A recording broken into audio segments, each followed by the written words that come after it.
প্রথমে হাদিস শুনেন। عن عمر بن الخطاب رضي الله تعالى عنه قال إن الدعاء موقوف بين السماء والأرض لا يسعد منه شيء حتى تصلي على نبيك الله أكبر عمر بن الخطاب رضي الله تعالى عنه বলেন, ও পৃথিবীর মানুষেরা শুনে রাখো ইন্নাদ দুআ মাওকুফুন বাইনাস সামাই ওয়াল আরদ, প্রত্যেক মানুষের দোয়া, প্রত্যেক উম্মতের দোয়া আসমান এবং জমিনের মধ্যে ঝুলন্ত অবস্থায় থাকে। আসমান এবং জমিনের মধ্যে ঝুলন্ত অবস্থায় থাকে।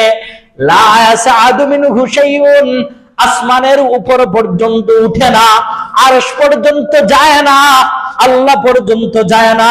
হাত্তা তুসাল্লি আলা নবিক, যত সময় পর্যন্ত দুয়ার আগে তুমি তোমার রাসূলের উপরে দুরূদ পাঠ না করবা। সুবহানাল্লাহ। তুমি তোমার রাসূলের উপরে, নবীর উপরে যত সময় পর্যন্ত দুরূদ পাঠ না করবা, যত সময় পর্যন্ত কমসে কম এতটুকু না বলবা সাল্লাল্লাহু আলাইহি ওয়াসাল্লাম, তত সময় পর্যন্ত তোমার দোয়া আসমান আর জমিনের মধ্যে এভাবে ঝুলন্ত অবস্থায় থাকবে।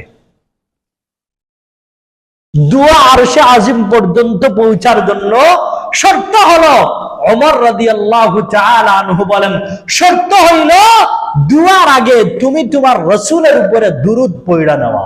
সুবহানাল্লাহ। তুমি তোমার রাসূলের উপরে যদি দুরূদ পড়ো, ওই দোয়া আরশে আজিম পর্যন্ত পৌঁছে যাবে। সুবহানাল্লাহ। দুয়ার আগে দুরূদ পড়া নিব তো ইনশাআল্লাহ? খেয়াল থাকবে তো ইনশাআল্লাহ? আচ্ছা বলেন তো দেখি, এই হাদিস, এই এখন যে হাদিসটা বললাম,